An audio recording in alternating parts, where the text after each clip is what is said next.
I used to post a lot of like covers, and I used to enter like singing competitions. There used to be these apps where you could win money. Anything that I could do, I would do. And yeah, I would just record music every weekend. Drama as Tyla is blocked from entering the country. Please subscribe to this channel as you watch. In a dramatic and unexpected development that has caught global attention, award-winning South African singer and performer Tyla was shockingly denied entry into a foreign country during her global music tour. The incident not only halted her scheduled performance, but also ignited widespread conversations across social media and mainstream media platforms about how African artists are treated abroad, and whether racism, bureaucracy, or deeper systemic issues are to blame. With a rapidly rising career and a solid fan base spanning across continents, Tyla has become one of South Africa's brightest exports. So, when news broke that she was abruptly stopped at an international border, it came as a thunderbolt to her fans and the entertainment industry at large. The drama unfolded at an international airport in a country that has not been officially named, but is widely believed to be part of the European Union. Tyla was traveling as part of her high-profile world tour, which has seen sold-out venues in the United States, Europe, and Asia. As she arrived at the destination, immigration officials allegedly intercepted her before she could even make it past passport control. Witnesses at the airport claimed that Tyla was taken aside for further questioning after presenting her travel documents. What began as a seemingly routine immigration procedure turned into an extended delay that led to her passport being withheld and her team being left in the dark about what was going on. After a tense and confusing wait of several hours, the shocking announcement came. Tyla was not allowed to enter the country. Authorities in the country issued a short explanation for the incident, citing what they called discrepancies in her travel documents, particularly related to her visa type. They claimed that Tyla's visa either had expired or did not allow her to perform commercially within the country. However, her management team refuted the explanation almost immediately. In a social media statement that has since been deleted, one of Tyla's tour managers declared that the team had thoroughly followed all legal requirements for entry. Every visa was acquired legally, properly, and within the deadline, the statement said. We are stunned and disappointed by the unprofessional handling of this matter.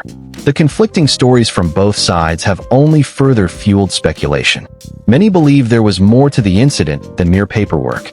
In the days following the event, many online users, activists, and commentators began raising questions about whether racial profiling may have played a part in the ordeal.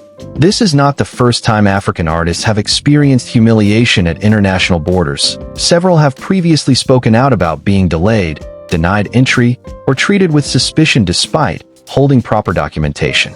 Tyla, a young black woman from South Africa, is now seen by many as the latest victim of a long-standing pattern of discriminatory treatment of African performers.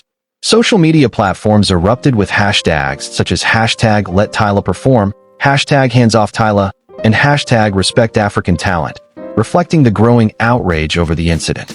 The backlash over Tyla's treatment was immediate and powerful.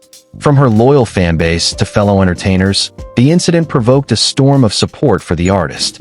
South African celebrities like Shoma Josie, Casper Nyavest, and Black Coffee spoke out publicly, demanding answers and justice for their fellow musician. International musicians also took note. Some of the most respected names in global music, including Normani, Tems, and Doja Cat, offered public words of solidarity. Many called on governments and the international community to take real steps to address how African artists are treated when they cross borders. Even South Africa's Department of Sports, Arts, and Culture released a statement condemning the incident. The department confirmed that they were seeking clarity from the involved country's consulate and intended to pursue diplomatic discussions if necessary. Beyond the emotional toll of the experience, the consequences of Tyla's denial were financially damaging.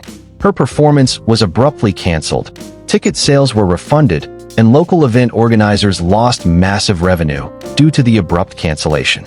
Meanwhile, fans who had traveled great distances and paid for travel and accommodation were left devastated. In a tearful Instagram live video later that evening, Tyla opened up about her experience.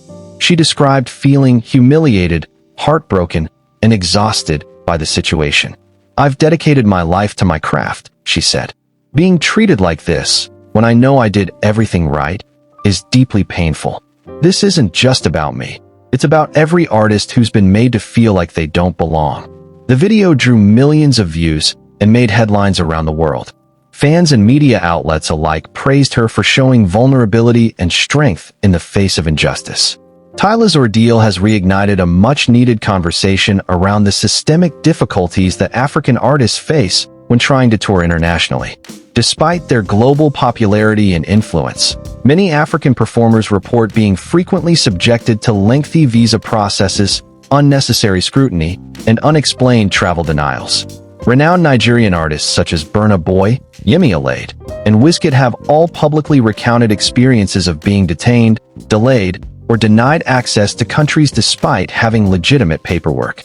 Tyla's situation serves as yet another glaring example of how African artists are often undermined, no matter how famous or respected they may be. Despite this unfortunate incident, Tyla's team has assured the public that she remains strong and committed to continuing her tour. However, it has been confirmed that she will skip that specific country in her upcoming schedule unless the issue is fully resolved. There are also rumors that her legal team is considering filing a formal complaint or even seeking damages if it is determined that the denial was unjust or unlawful. On the brighter side, fans and critics believe that Tyla might draw inspiration from this dark episode to create music that channels her pain into power, possibly even dedicating a song or album to the struggles of African artists in global spaces. Tyla's unfortunate experience may end up being a watershed moment for African representation in international entertainment. What was initially a moment of distress has sparked a widespread call for institutional change, visa policy reform, and greater respect for African talent on the world stage. Her voice, already powerful through her music, has now become a symbol for something far greater than a single artist's journey. It is now tied to a movement that seeks justice, equality, and freedom for all African performers trying to navigate an often hostile global landscape. As Tyla herself so eloquently put it during her live stream, "They can block me from entering a country, but they will never block my voice." What happened to Tyla at the airport was more than an administrative error. It was a reflection of broader inequalities faced by African artists. It has opened the door to uncomfortable yet necessary conversations and drawn attention to issues that have long been ignored.